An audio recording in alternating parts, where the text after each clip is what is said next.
le travail sur la Santa Muerte que je vous présente ici, c'est présenter les détracteurs et les dévots de la Santa Muerte via Internet. Bon, au Mexique, devenir dévot de cette image de la mort est très très commun. Depuis une quinzaine d'années, la recrudescence a été faramineuse et qui est justifiée surtout par une situation économique catastrophique, politique et sociale idem, et qui vont s'amplifier dans les dernières années avec la narcoviolence, donc toute la question du trafic de drogue qui influence beaucoup cette recrudescence. Au moins, c'est expliqué comme ça cette croissance exponentielle des dévots. Alors, face à son impact vis-à-vis des dévots catholiques, l'Église catholique va diffuser de manière transmédiatique un message très clair de condamnation de cette image. On considère les dévots de criminels, ils sont uniquement cantonnés à ces aspects criminels, délinquance et tout ça, alors que l'image est considérée comme une bâtarde, un blasphème, et tout ça c'est médiatisé, mais d'une manière faramineuse à la télévision, dans les journaux et sur Internet aussi. Donc, je m'intéresse à cette question depuis 2010, quand je faisais mes travaux de recherche dans la Sierra Norte de Puebla, dans une communauté à majorité indigène, nahuatl d'une part et totonac. Et la partie métisse était un peu moindre, la population était un peu moins importante. Et on me conseillait d'aller voir une personne qui était dévote de la Santa Muerte, qui avait un très grand hôtel et qu'on considérait dans la localité comme la personne qui avait introduit dans la localité le culte. Alors qu'il y avait d'autres personnes qui avaient aussi cette dévotion, mais qui n'étaient pas forcément liées à cette personne. Donc jusque-là, je ne m'y intéressais pas vraiment, même si mes travaux de recherche portaient sur les pratiques et les attitudes autour de la mort dans le Mexique contemporain et ancien. Et à partir de ce moment, j'ai commencé à faire des recherches. Mais en 2010, il y avait vraiment peu de travaux de recherche sur la Santa. Et il y avait des choses sur Internet, mais limitées, c'était pas tellement diffusé. Et dans la première lecture que j'ai faite de ce que je trouvais, c'était vraiment la condamnation catholique qui était omniprésente, et c'était le discours catholique, ce discours de condamnation, de stigmatisation des dévots qui était omniprésent dans les différents niveaux. Ce qui est très important parce qu'au niveau rural, il était plus difficile de montrer sa dévotion à la sainte, parce qu'on le condamne, on vous exclut à la messe, on vous exclut, voilà. Il y a une claire confrontation lorsque la personne qui est dévote, enfin, celle qui a été considérée comme l'introductrice de la sainte dans la communauté d'Aguacatlan, son enfant voulait faire sa première communion, les nonnes lui ont dit: il faut d'abord que tu cesses de croire en elle et enlever tous les signes extérieurs de ton culte, non, de tes croyances.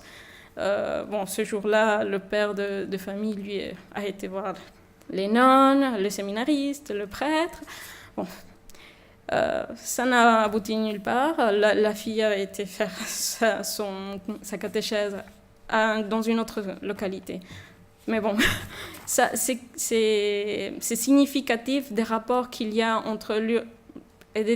plutôt des discordances qu'il y a entre le urbain et le rural. Au niveau urbain, à Mexico, c'est très normal d'aller à la messe dans un hôtel communautaire et public, d'aller faire des baptêmes, des mariages, à Puebla, à Mexico, bon.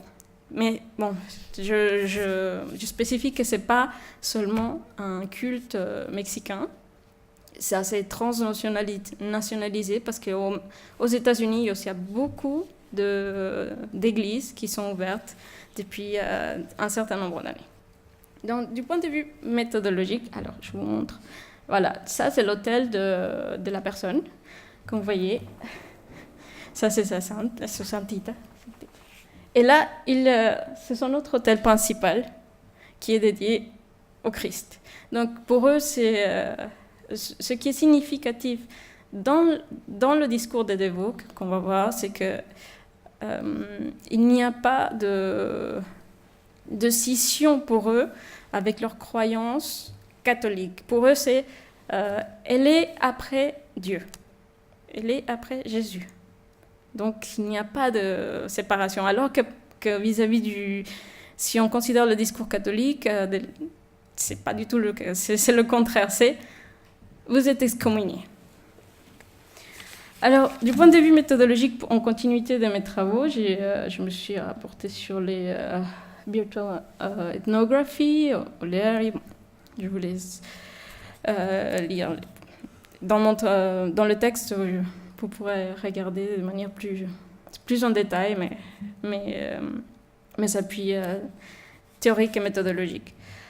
Alors, pour commencer, comment étudier ce discours de l'Église et des dévots, comme leur confrontation, comme tout le monde, j'ai Google. Alors, qu'est-ce qu'il y a sur Google? Alors, Google nous proportionne, si on tape, on a environ 4,5 millions de résultats sur la Santa Muerte. Bon, avec soit des images, des prières, mais sur 10 résultats, 1 ou 2 véhiculent le message catholique. Donc c'est quand même important. Et c'est parmi les premiers. Parmi les premiers qui apparaissent dans les premières pages, c'est ceux qui sont au tout début. Bon, alors je me suis orientée sur les sites institutionnels pour voir les discours, les sites officiels, Noticia Cristiana et les mégasites. Sur les sites institutionnels, c'est significatif, mais c'est curieux parce que sur le site du Vatican, si on tape Santa Muerte, il n'y a rien qui apparaît de manière directe.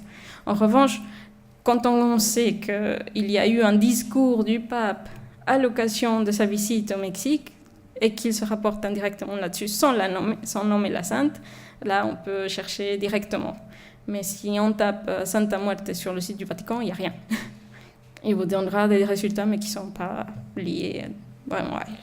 Donc, le pape François déclare dans son discours aux évêques le 13 février, lors de son voyage apostolique, « Je suis préoccupé par ceux qui, séduits par la puissance du monde, exaltent les chimères et se revêtent de leur macabre symbole. » Donc là, c'est macabre symbole la Santa Muerte, pour commercialiser la mort en échange de trésors, qu'en fin de compte, les mythes et la rouille dévorent et qui incitent les voleurs à percer les murs. Donc on associe les dévots de la Santa Muerte à la criminalité. Je vous demande de ne pas sous-évaluer le défi moral et anti-civique que représente le narcotrafic pour la jeunesse et tout. Bon. Ça, c'est un clair lien avec le narcotrafic et la Santa Muerte. Mais bon, ça, il est vrai que beaucoup de délinquants, on trouve chez eux des hôtels dédiés à la Santa Muerte, mais ça ne veut pas dire que ce soit que eux qui soient dévots de cette image. Alors, pour continuer, j'ai consulté. Bon, là, finalement, j'ai trouvé très peu d'éléments sur le site du Vatican. J'ai juste trouvé l'homélie au cours de la messe au campus d'Ecatepec, là où le pape a fait sa messe lors de son passage. Et il a déclaré aussi « Nous avons choisi Jésus et non le démon parce que, frères et sœurs, mettons-le nous dans la tête. Avec le démon, on ne dialogue pas, on ne peut dialoguer parce qu'il vaincra toujours. » Alors, après, en consultant le site de la conférence de l'épiscopat mexicain, il y a près de 1000 résultats sur la Santa Muerte. Mais en réalité, il n'y a que 3 qui, entre 2013 et 2016, qui correspondent vraiment au sujet. Et ce sont les déclarations du cardinal Francisco Robles qui dit « La difficulté de transmettre la foi se trouve dans la nouvelle sensibilité qui est exploitée par les différentes alternatives religieuses. La méfiance postmoderne envers les institutions et les normes fait que la religiosité change de manière imprévisible et se laisse guider par des critères éloigné de la raison. Au Mexique, nous avons des preuves éloquentes de ceci et en de nombreux groupes et sectes qui, à la différence des communautés ecclésiastiques historiques, n'ont pas de corpus doctrinal clairement défini. Une mûre théologie, mais plutôt un arsenal de moyens émotifs et parfois même superstitieux qui se mêlent à des signes ou à des langages procédant des cultes préhispaniques et de la foi catholique, semant une grande confusion. Un exemple me vient en tête, le culte à la Santa Muerte, dans lequel la Vierge Marie est substituée par une image féminine, parfois androgyne, qui symbolise la mort et que l'on interprète comme une entité substantielle envoyée par Dieu. Il s'agit d'un syncrétisme préhispanique catholique, une pratique morale relâchée, qui tolère ouvertement l'homosexualité et divers éléments esthétiques et émotifs qui attirent de nombreuses personnes qui ont une formation catholique peu authentique. Donc on voit bien le discours catholique qui va être qui est véhiculé. Pourtant, ce n'est qu'à partir de 2013 que ces déclarations apparaissent sur les sites institutionnels. Avant ça, il n'y avait que très peu de données sur les sites institutionnels, mais ils s'étaient plutôt diffusés sur les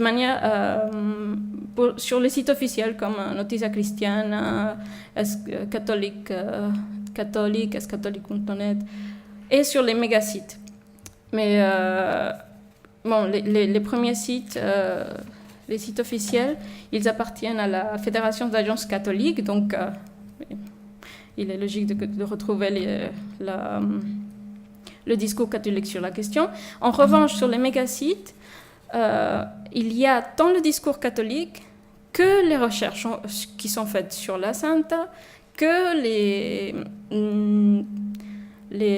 blogs et les pages qui lui sont dédiés. Donc c'est un peu, ça nous donne un panorama autre. En analysant la page de l'Est catholique,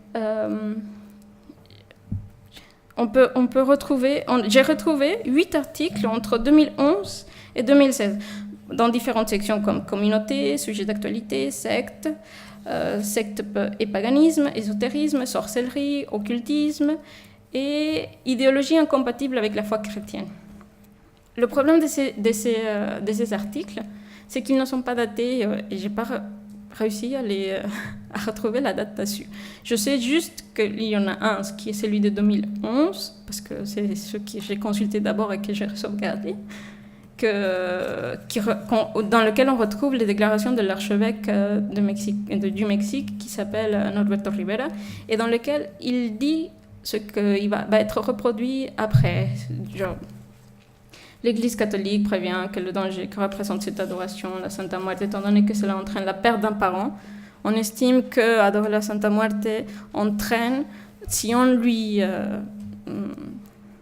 promet quelque chose et on ne le tient pas, elle va tuer quelqu'un, elle va tuer un proche. Donc, les dévots de la Santa Muerte sont avertis que cela n'est pas un jeu, que la mort n'est pas une divinité, que derrière ce culte, il y a quelque chose de diabolique et que les gens doivent faire très attention. Derrière cela se trouve le règne du malin et les gens peuvent être victimes d'une possession diabolique. On ne peut attribuer des caractéristiques humaines et divines au phénomène naturel qu'est la mort, qui n'est ni une personne, ni une chose, ni une force, ni une entité spirituelle. Ceux qui suivent ce culte sont loin de Dieu et loin du pape. Donc, pour voir comment est perçu ce discours, je me suis intéressée d'abord aux pages officielles de l'Église catholique, par exemple, ou Noticia Cristiana, aux articles qui étaient suivis de commentaires, mais les commentaires sont très rares. Il y en a qu'un qui associe le fait que le mariage homosexuel soit autorisé à Mexico et dans certaines villes comme une conséquence de prier la Santa Muerte, d'être dévot de la Santa Muerte. Donc, par contre, j'ai voulu regarder de l'autre côté ce qu'en disent les dévots et comment ils prennent aussi ce discours qui est assez offensif envers eux. Et c'est par rapport Aux pages non, bon, je me suis orientée plutôt sur Facebook, non, sur Facebook, ça c'est trop chose. Sur YouTube, et j'ai trouvé deux chaînes de deux journaux différents. Un qui s'appelle Observador de l'actualidad et un autre qui s'appelle Animal Politico. D'accord. Les deux, bon, dans les deux, il y a le discours de l'Église catholique et le discours des dévots. Bon, pour ne pas être trop longue, les discours sont très virulents. Bon, pour ceux qui comprennent l'espagnol, je vous laisserai lire, sinon c'est dans le texte.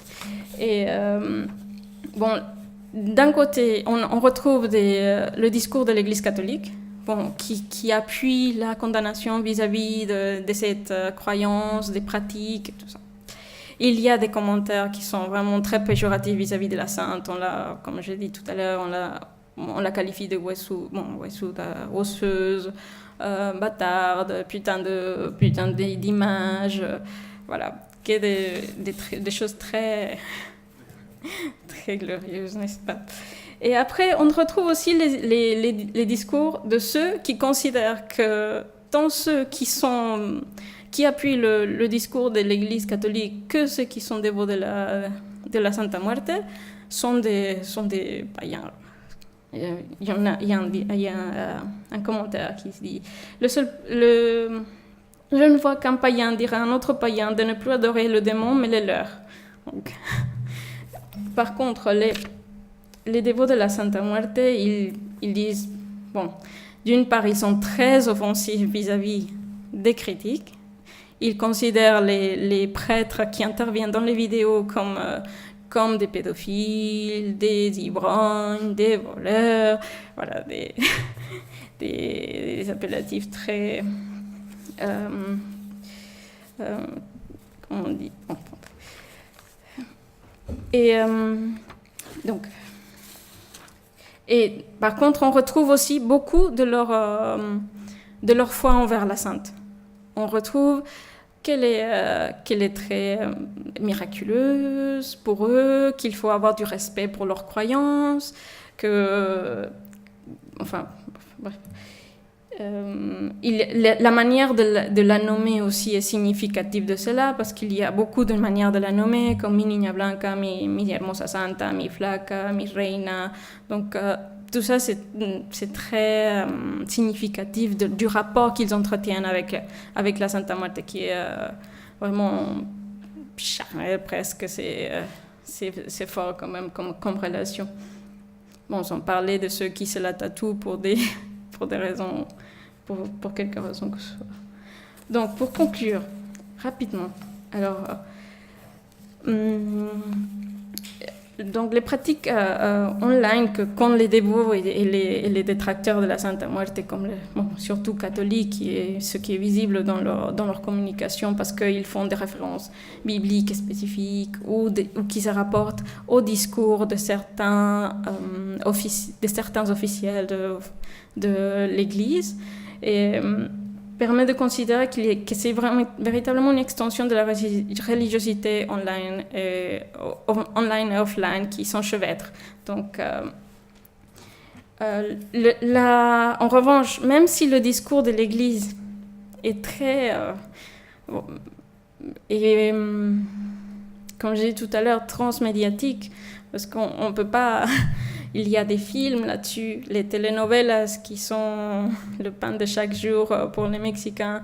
Il y a le discours qui est transmis par là.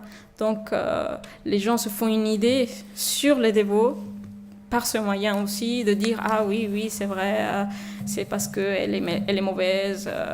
Et il n'y a que les narcos qui sont des dévots de la Santa. » Mais en regardant de plus près, même sur le terrain et en ligne, on voit que, bon, en ligne, je ne sais pas, je ne vais pas mettre ma main à couper là-dessus, mais sur le terrain, moi, j'ai pu constater que ce n'est pas le cas. C'est vraiment des familles, des personnes tout à fait normales qui vivent avec de manière tout à fait honorable, genre des professeurs, des mères de foyer. On dit même que la première on sollicite d'abord la Santa Muerte pour des questions amoureuses.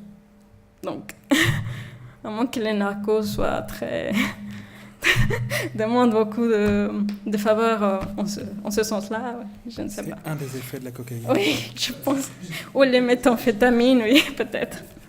Bon, alors, j'ai pas abordé ici les nombreux sites sur lesquels je travaille maintenant, surtout qui sont dédiés à la Santa et notamment les forums de discussion où il y a les pratiques langagières qui sont très intéressantes parce qu'il y a du cryptage. Voilà. Merci à vous.